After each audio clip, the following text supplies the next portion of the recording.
This channel does not promote any violent, harmful, or illegal activities. All content provided by this channel is meant for an educational purpose only. Top quality और consistent performance के लिए सिर्फ silver pump नाम याद रखना। 12 ঘন্টা পার এখনো অধরা পানাগড়ের দুষ্কৃতীরা ধাওয়া করা গাড়িটি বাবলু যাদব নামে এক স্থানীয় বাসিন্দার নামে রেজিস্টার্ড রয়েছে বলে জানা যাচ্ছে।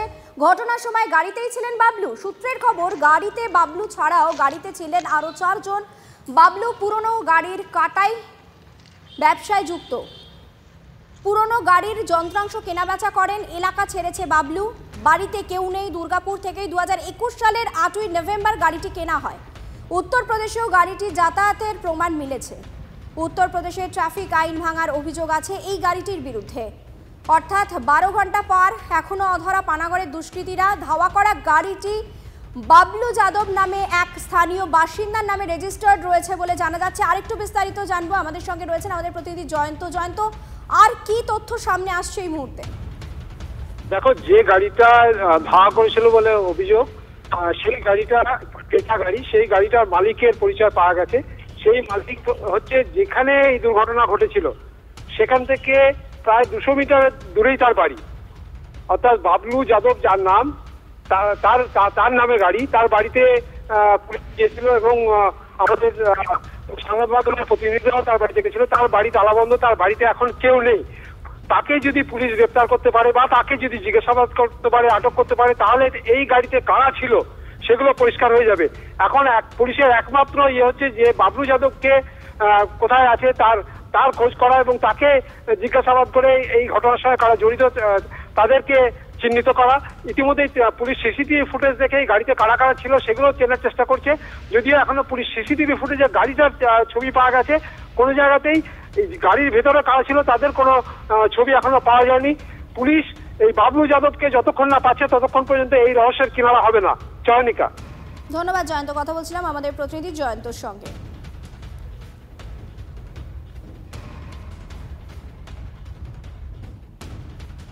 হুগলির চন্দননগর থেকে সুতন্দ্রা চ্যাটার্জি নামে এক মহিলা আরও 4 জন সহ ছোট গাড়িতে করে চন্দননগর থেকে গয়ার উদ্দেশ্যে রওনা হয়েছিলেন গতকাল রাতে। এবং তারা ঠিক পুরসা অর্থাৎ এই জায়গাটিতে এসে পুরসারির পেট্রোল পাম্পে এসে তারা এখান থেকে তেল ভরান তখন রাত্রির প্রায় 12টা 15 মিনিট পেট্রোল পাম্পের যে হিসাব মতন সময় দেখানো যাচ্ছে সেখানে 12টা 15 মিনিট নাগাদ এখানে তারা আসেন এবং তারা তেল নেন এবং তারপরে তারা এখান থেকে বেরোন। যখন অভিযোগ সেই সময় একটি গাড়ি তাদেরকে ধাওয়া করে, সুতন্দ্রাকে লক্ষ্য করে কটূক্তি করে এবং সেই সময়ে ভয় পেয়ে তারা গাড়ি নিয়ে যখন পালানোর চেষ্টা করেন, অর্থাৎ যারা মদ্যপ অবস্থায় ছিল তাকে কটূক্তি করার চেষ্টা করে, তখন তাদের গাড়ি দুটো জায়গায় ধাক্কা মারে এবং গাড়ি উল্টে যায় এবং সুতন্দ্রার মৃত্যু হয়। কিন্তু বাকি যারা গাড়িতে ছিলেন তারা অক্ষত অবস্থায় রয়ে গিয়েছেন। আর এইখানেই ঠিক সন্দেহ যে বাকিরা একদম অক্ষত অবস্থায় থেকে গেলেন, অথচ সুতন্দ্রা মারা গেলেন কি করে। ক্যামেরায় দীপঙ্করজনের সাথে দীক্ষা ভূঁইয়া, TV9 বাংলা, পুরসা, বুদবুদ। তিলোত্তমা ধর্ষণ খুন মামলায় শিয়ালদা আদালতে তদন্তে অগ্রগতি রিপোর্ট জমা সিবিআই এর। তদন্ত নিয়ে তিলোত্তমার পরিবারকে অন্ধকারে রাখা হয়নি। পরিবার ও আদালতকে তদন্তের অগ্রগতি জানানো হয়েছে। 7 মাসে সিবিআই কিছু জানায়নি। সিবিআই এর দাবি খারিজ তিলোত্তমার বাবার। দ্রুত সাপ্লিমেন্টারি চার্জশিট জমা দেওয়া হবে এমনটা রিপোর্ট জমা কেন্দ্রীয় এজেন্সির। সাক্ষ্য প্রমাণ লোপাট হয়ে থাকলে তদন্ত করে চার্জশিট। অভিজিৎ মণ্ডলের সিম কার্ড এখনই ফেরত দেওয়া যাবে না, শিয়ালদা আদালতের রিপোর্ট জমা করে জানিয়েছে সিবিআই। আমার সহকর্মী সুজয় পালের কাছে আরো বেশ কিছু ইনফরমেশন রয়েছে, আমি জানবো। সুজয়, আর কি ইনফরমেশন রয়েছে বিষয়ে? দেখো শুভজিৎ, তিলোত্তমার পরিবারের তরফ থেকে এই মামলার একটা অগ্রগতি রিপোর্ট চাওয়া হয়েছিল আদালতের মাধ্যমে। সেই রিপোর্ট আজকে মুখ বন্ধ খামে সিবিআই জমা দিয়েছে এবং সেই রিপোর্ট জমা দেওয়ার পরেই আদালতের বিচারক সিবিআই জানিয়েছে যে দ্রুত এই মামলায় সাপ্লিমেন্টারি চার্জশিট দেওয়া হবে। যদি কোনো সাক্ষ্য প্রমাণ লোপাট হয়ে থাকে সেই অ্যাঙ্গেলও তারা তদন্ত করে চার্জশিট দেবে। একই সঙ্গে পরিবারকে তারা যে সমস্ত তথ্য জানিয়েছে তাদেরকে অন্ধকারে রাখেনি সেটাও কিন্তু পাল্টা জানানো হয় সিবিআইয়ের তরফ থেকে। সময় সময় পরিবারকে তদন্তের যা যা অগ্রগতি হয়েছে সে সম্পর্কে কিন্তু বিস্তারিতভাবে জানানো হয়েছে। অর্থাৎ পরিবার যে দাবি করেছিল সেটা নস্যাৎ করলো আদালতে সিবিআই। পরিবার এবং পরিবারের আইনজীবীকেও মামলার বিচার প্রক্রিয়া সম্পর্কে প্রত্যেক মুহূর্তে সমস্ত তথ্য জানানো হয়েছে। একই সঙ্গে অভিজিৎ মণ্ডল অর্থাৎ ঘটনার সময় যিনি টালা থানার ওসি ছিলেন তার সিম কার্ড ফেরত দেওয়া যাবে না সে সম্পর্কেও আদালতে সিবিআই জানিয়েছে। তাদের বক্তব্য যে এই মামলায় ওই সিম অত্যন্ত গুরুত্বপূর্ণ একটা ভূমিকা পালন করছে, সেই কারণে এই সিম ফেরত দেওয়া যাবে না।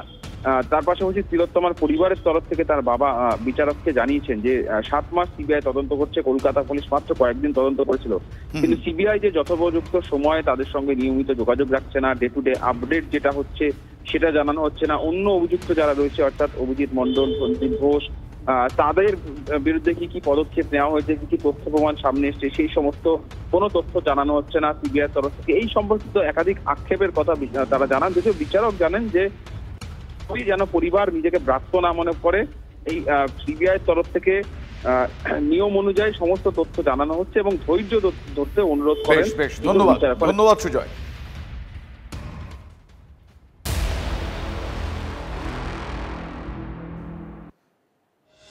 অন্যদিকে আজ গুরুত্বপূর্ণ যে ডক্টর স্মিথ ছিল তার নির্যাস যদি বলতে হয় তাহলে বলতেই হবে, সরকারি ডাক্তারদের বেতন বৃদ্ধি করলেন মুখ্যমন্ত্রী মমতা বন্দ্যোপাধ্যায়।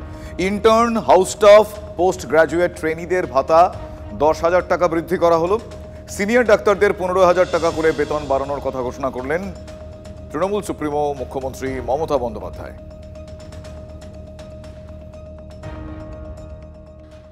আমি intern, house staff, post graduate trainee, post doctorate trainee সবার জন্য 10,000 টাকা করে বাড়িয়ে দেওয়ার ব্যবস্থা করলাম।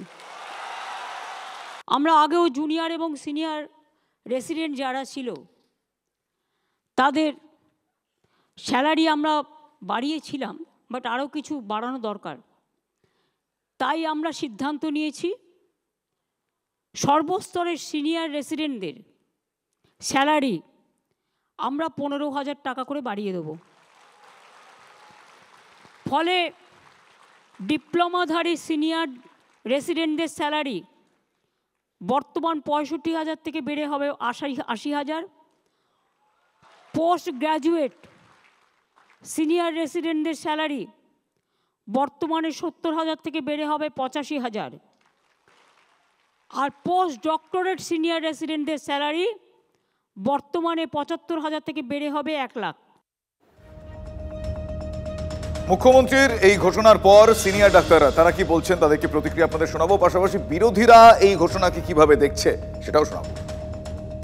জুনিয়র ডাক্তাররা যে ভাতা পেতেন সেটা তো সর্বভারতীয় গড়ের চেয়ে এমনিতেই কম, তার মানে এই ভাতা তাদের প্রাপ্য, আরও বর্ধিত ভাতা তাদের প্রাপ্য।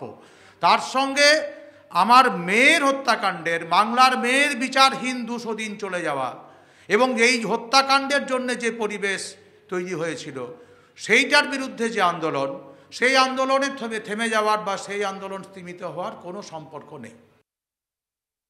আমি বলতে চাই যে এটা মুখ্যমন্ত্রী মাস্টার স্ট্রোক, অ্যাজ এ স্বাস্থ্যমন্ত্রী মাস্টার স্ট্রোক। কারণ আমরা যে ঘোষণাটা যে দেখতে পারলাম যে ইন্টার্ন, পিজিটি, হাউস স্টাফ এবং পিডিটি সবার ক্ষেত্রে যে স্যালারি ইনক্রিমেন্টটা হলো, একটি ছোটো রকম কন্ট্রিবিউশন আজকের আমাদের স্যালারি বৃদ্ধি যে স্বাস্থ্য ব্যবস্থাটাকে সত্যিকারের একটা ছোট্ট মতো একটা পুশ দিয়ে দিল। আজকের আমি একা নয়, প্রত্যেকটা ইন্টার্ন, প্রত্যেকটা পিজিটি, প্রত্যেকটা হাউস স্টাফ যে আজকের কাজ করার মোটিভেশনটা তার বেড়ে গেল। সমাজে এমন কোনো স্তর নেই যে স্তরে আজকে বিক্ষোভ নেই। সমাজের প্রত্যেকটা স্তর বিক্ষুব্ধ।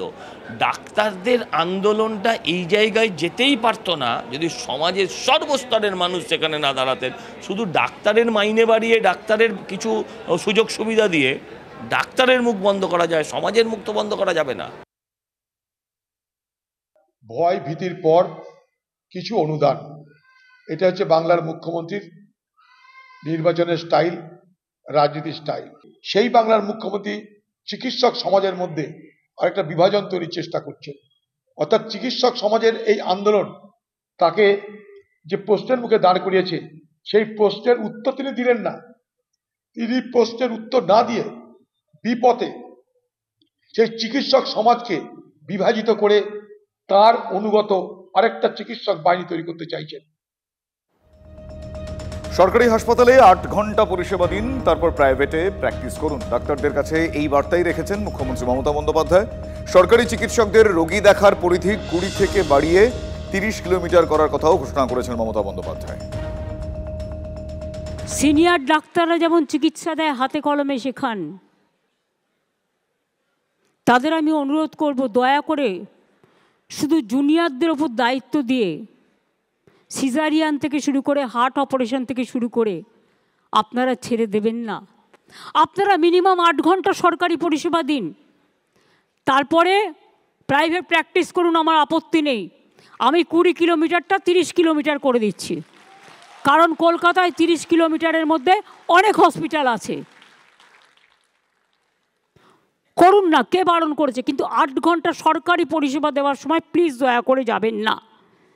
আপনার যদি কোনো আর্জেন্ট রোগী দেখার কাজ থাকে, তখন যদি কোনো অপারেশন করার থাকে সিরিয়াস, আপনি হসপিটালে ডেকে নিন না, কী অসুবিধা আছে? হসপিটালে একটু ইনফ্রাস্ট্রাকচার রেডি আছে।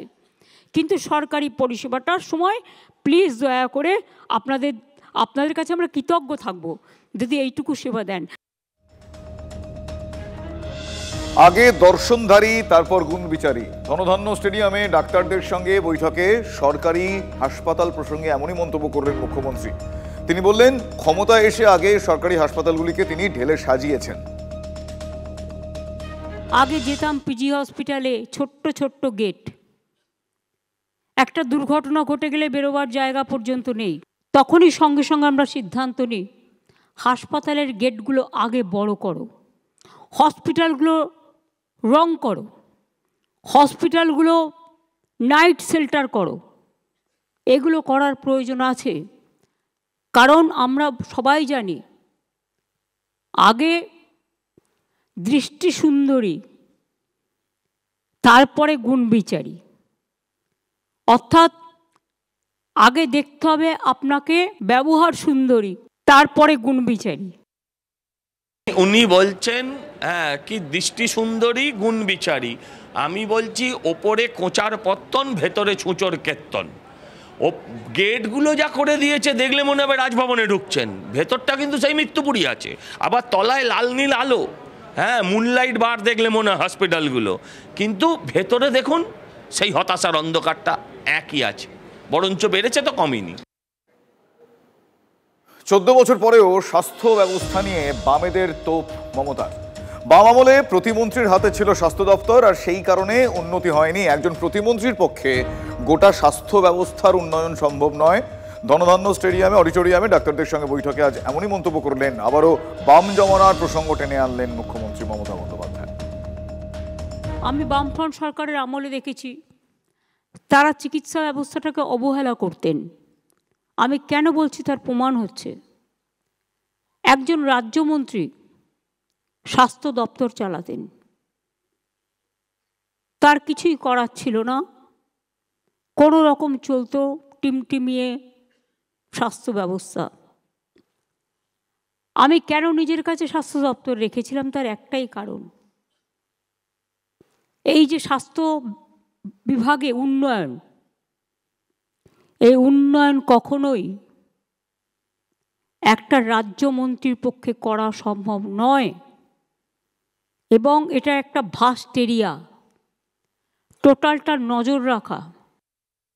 হাতে স্বাস্থ্য দপ্তর রেখেছেন যাতে চুরিটা সুচারুরূপে করা যায়, কেন দুর্নীতির মধ্য দিয়ে তো ওর মুখ্যমন্ত্রিত্ব লাভ, সেই জন্যই উনি অসত্য কথা বলেন এবং দুর্নীতি যাতে তিনি করতে পারেন সেই রকম ব্যবস্থার গুণগান করেন। উনি ক্ষমতায় আসার পর নীল সাদা রং ছাড়া আর তো কিছু হয়নি, স্বাস্থ্য পরিকাঠামো ভেঙে পড়েছে এবং দুর্নীতিটা তিনি পরিপূর্ণভাবে পালন করতে পেরেছেন। বাম আমলে এটা ছিল না, প্রকারান্তরে তিনি এই সত্যটা স্বীকার করেছেন যে বাম আমলে দুর্নীতি ছিল না, সাধারণ মানুষ চিকিৎসা পেত, ওর আমলে দুর্নীতি হচ্ছে এবং ওর যারা পেটুয়া তারা খুব সমৃদ্ধ হচ্ছে। মুখ্যমন্ত্রীর বৈঠকের দিনই বারাসত মেডিকেলে বার্ষিক অনুষ্ঠান ছিল। অভিক বিরূপাক্ষদের নাম করে সেখানে দাদা ইজ ব্যাক লেখা পোস্টার পড়েছে। মুখ্যমন্ত্রী ডাক্তারদের সঙ্গে বৈঠকের দিনই কেন বার্ষিক অনুষ্ঠান, এ প্রশ্ন উঠেছে। আজই অনুষ্ঠানের অনুমতি কিভাবে দিলেন প্রিন্সিপাল, সেই প্রশ্ন তুলেছেন মন্ত্রী শশী পাঁজা। এত পজিটিভ একটা মুভ এবং সমস্ত দিক দিয়ে সকল ডাক্তাররা অত্যন্ত উৎসাহিত। সেখানে বারাসাত মেডিকেল কলেজে আমরা দেখলাম একটি কনভেনশন, যেখানে যিনি প্রিন্সিপাল নিশ্চয় আজকের এই ধনধান্যতেও তিনি আসবেন, কিন্তু নিশ্চয় আমন্ত্রণ পেয়েছেন, কিন্তু সেখানেও একটা কনভেনশন দেখছি। এইটাতে আমরা নিশ্চয়ই বলি এটা হওয়া উচিত নয়, আমরাও অসন্তুষ্ট। এবং যেখানে মুখ্যমন্ত্রী উপস্থিত থাকবেন যেই কনভেনশনে, সেই যে মিটিংয়ে ডাক্তারদের, সেটাই সমস্ত টপমোস্ট প্রায়োরিটি হওয়া।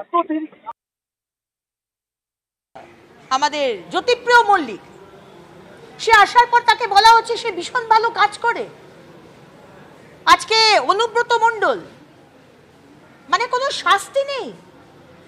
এই সরকার যারা দুষ্কৃতি, যারা দুর্নীতি করে, যারা থ্রেট কালচার দেয়, যারা ওষুধ কারবার করে, ভেজাল ওষুধের কারবার করে, কোনো শাস্তি নেই, তাদের শুধু মোটিভেশন আছে। আজকে এই সরকার কি ধরনের সরকার বাংলার মানুষ দেখুক।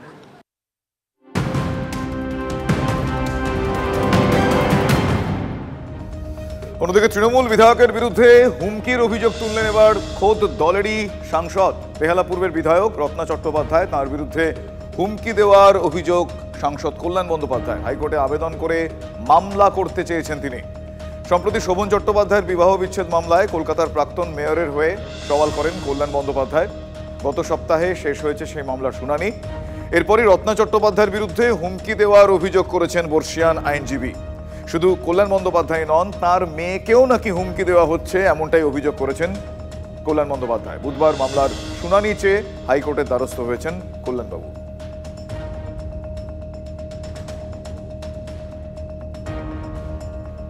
বিবাদ চলাকালীন তারা কি বলেছিলেন একবার ব্যাক টু ব্যাক শোনাই আপনাদের তাদের বক্তব্য। আমি ড্রামাবাজ, এই কথা পৃথিবীতে কেউ বলতে পারবে না। আমি কোথাও গিয়ে দাঁড়িয়ে নাটক করে কেঁদে আমার ফরে লোক নিয়ে এসছি, আমি ড্রামা করতে করতে কোথাও নাচতে চলে গেছি, কোথাও গাইতে চলে গেছি, এইসব আমাকে এখনো পর্যন্ত কলকাতার মানুষ দেখেনি। আমি 8 বছর ধরে লড়াই করছি, 8 বছর ধরে। উনি তো কিছু না জেনে কোর্টে দাঁড়িয়ে গিয়ে যা খুশি বলে চলে গেলেন। ঠিক, উনি ওনার ক্লায়েন্টকে স্বস্তি দিতে উনি যা খুশি বলতেই পারেন। একজন দুধে অ্যাডভোকেট হিসাবে যখন তার ক্লায়েন্টের হয়ে দাঁড়াবে, তার পুরো ব্যাপারটাকে জেনে দাঁড়ানো উচিত। ক্লায়েন্টের থেকে পয়সা নেব মানেই আমার অপোজিট পার্টির নামে আমি মিথ্যে কথা বলে কেস জেতার চেষ্টা করব। আমি যখন বাজারে জিনিস কিনতে যাই, পঞ্চায়েতের যে আলু বিক্রি করে তৃণমূলের লোক, সে কি আমার কাছে পয়সা নেয় না? এটা অদ্ভুত ব্যাপার। এটাকে কি করা হবে? It is a private matters, এটা দলের বিরুদ্ধে নয়। সে তার বিধায়ক কি হয়েছে, আমাকে তো আর্গুমেন্ট করতেই হবে। অন্যদিকে তৃণমূলের কোন্দলে আবারও অশান্ত হয়ে উঠল পূর্ব বর্ধমানের রায়না। দলীয় কার্যালয় কার দখলে থাকবে তা নিয়ে তুমুল অশান্তির পরিবেশ সৃষ্টি হয়েছে সেখানে।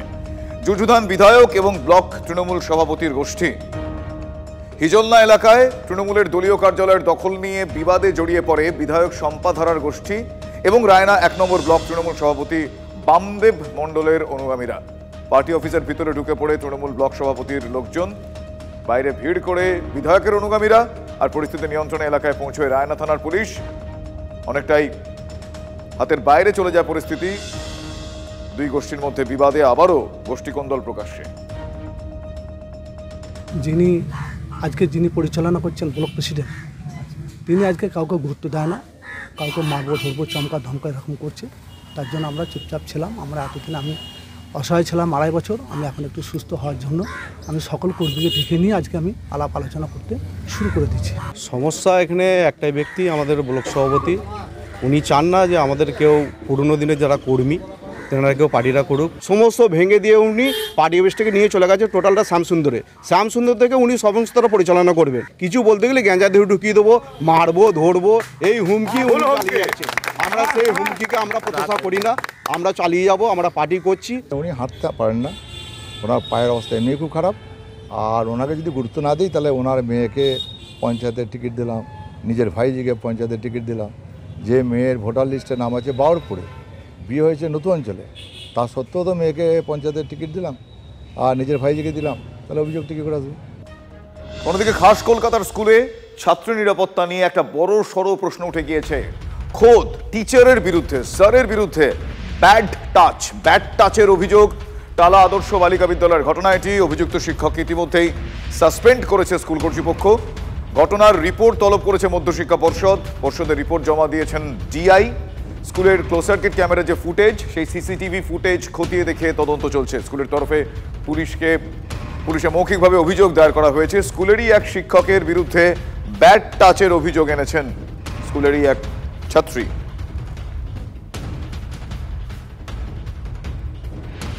অলরেডি স্কুল থেকে যতদূর আমার ধারণা অলরেডি ব্যবস্থা নেওয়া হয়েছে, কিন্তু আমি ডিআই সেকেন্ডারিকে বলেছি কলকাতা যে উনি আমাকে ডিটেইল রিপোর্ট দেবেন। উনি বোধহয় রিপোর্ট অলরেডি অফিসে পাঠিয়ে দিয়েছেন, আমি দেখে নিচ্ছি বিষয়টা। আর অবশ্যই পুরো বিষয়টা খতিয়ে দেখে যা যা ব্যবস্থা নেওয়ার আমাদের আইনের মধ্যে থেকে সেই ব্যবস্থা হবে। এবং আমি আশ্বস্ত করতে চাই কোনো ধরনের এই ধরনের ঘটনা মানে এই ধরনের অবাঞ্ছনীয় আনফরচুনেট ঘটনাকে আমরা প্রশ্রয় দিইও না, দেবো।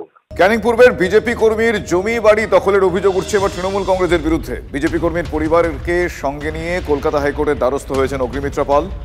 অভিযোগ, ক্যানিং পূর্বের শান্তমারা গ্রামে দলীয় কার্যালয় তৈরি করতে চেয়ে বিজেপি কর্মীর পরিবারের সদস্যদের উপর হামলা চালায় তৃণমূল কংগ্রেস কর্মী সমর্থকরা। বাপন এবং সৈকতের স্ত্রী, তাদের মা, তাদেরকে প্রচন্ড মারধর করে এবং কয়েক মাসের শিশু তাকে ছুঁড়ে ফেলে দেওয়া হয়েছে এবং গলা টিপে ধরে হয়েছে। গলা টিপে তাকে মেরে দেওয়ার হুমকি দিয়েছে, গলা টিপেও ধরেছে।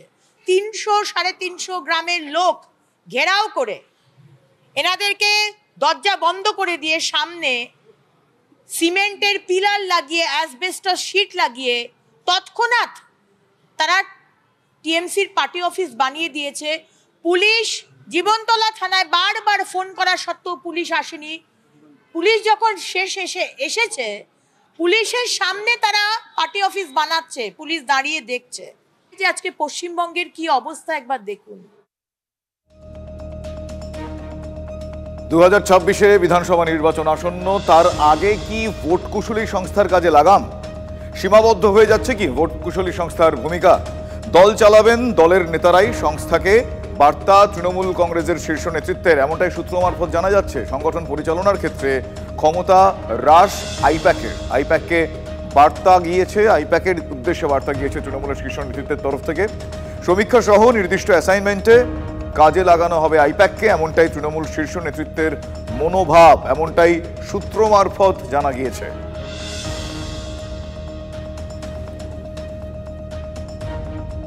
অন্যদিকে আগামী 27শে ফেব্রুয়ারি তৃণমূলের মেগা বৈঠক রয়েছে। তার আগে সোশ্যাল মিডিয়ায় ইঙ্গিতপূর্ণ একটা পোস্ট করলেন অভিষেক বন্দ্যোপাধ্যায়। ইনস্টাগ্রামে অভিষেক নিজের ছবি পোস্ট করে নিচে লিখেছেন, যে লড়াইয়ের ইচ্ছে রাখবে তাকে প্রথমে দাম হিসেব করে নিতে হবে। বৃহস্পতিবার নেতাজি ইন্ডোর স্টেডিয়ামে দলীয় সভার আগে এমনটাই বার্তা তৃণমূলের সর্বভারতীয় সাধারণ সম্পাদকের। প্রশ্ন হচ্ছে, কাকে বা কাদের উদ্দেশ্যে তিনি এই বার্তা দিলেন অভিষেক বন্দ্যোপাধ্যায়, সেটা এই মুহূর্তে বিবেচ্য।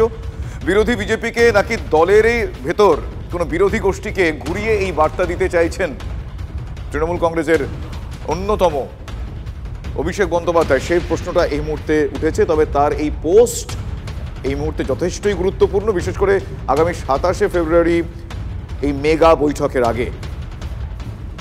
বাংলাদেশ, এই দেশ এখন দয়ে বয়ে একার তালব্যস্য, তার কারণ সেখানে দুষ্কৃতীদের এক প্রকার মুক্তাঞ্চল হয়ে উঠেছে। ছবি অন্ততপক্ষে তাই বলছে।